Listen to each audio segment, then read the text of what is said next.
अब बात करते हैं अखिलेश यादव की, जिनके जिन्ना वाले बयान पर यूपी सरकार के वजीर मोहसिन रजा ने तंज कसते हुए कहा कि जो लोग जिन्ना की बात करते हैं वो राम के दीपोत्सव में नहीं आएंगे। योगी सरकार से पहले दीपोत्सव मनाने वाले लोग नहीं थे।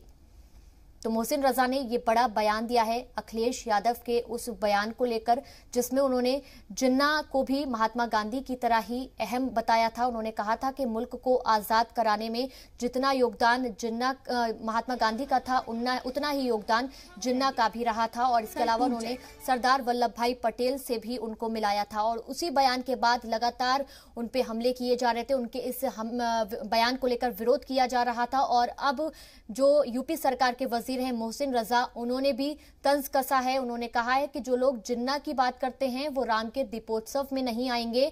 योगी सरकार से पहले दीपोत्सव मनाने वाले लोग थे ही नहीं।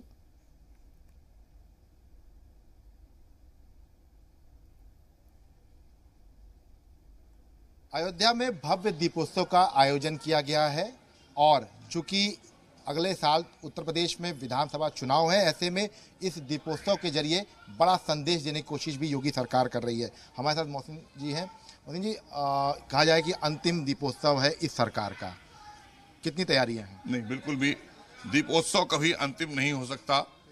सरकारें आती और जाती रहती हैं। तो हमारी आस्था है प्रभु श्री राम में।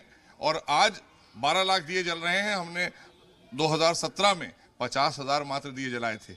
आज सारे श्रद्धालु पहुंचकर 12 लाख दियों से स्वागत करेंगे प्रभु श्री राम का और अयोध्या नगरी में। तो यह हमारे लिए पूरे 130 करोड़ लोगों के लिए इससे बड़ा खुशी का और इससे बड़ा अच्छा उत्सव का अवसर नहीं आ सकता। एक आखिरी सवाल, क्योंकि अब तो पहले तो भगवान राम के दर्शन करने में कतराते थे राजनीतिक दल, लेकिन अब सभी लोग दर्शन कर रहे हैं, आम आदमी पार्टी हो या तो क्या आप इस दीपोत्सव में उन लोग को इन्वाइट करते हैं कि वो लोग आएँ? और हमेशा से इनको इन्वाइट किया गया है।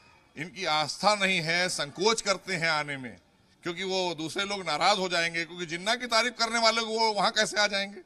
विभाजनकारियों के साथ खड़े लोग कैसे अयोध्या आ जाएंगे प्रभु श्री राम के दर्शन करने के लिए? हाँ, प्रायश्चित करें, पापों का अपने प्रायश्चित करें। तमाम जो हमारे प्रभु श्री राम के भक्त थे जिन पर गोलियां चलवाई थी, वो इनके सर से पाप कभी हटने वाला नहीं।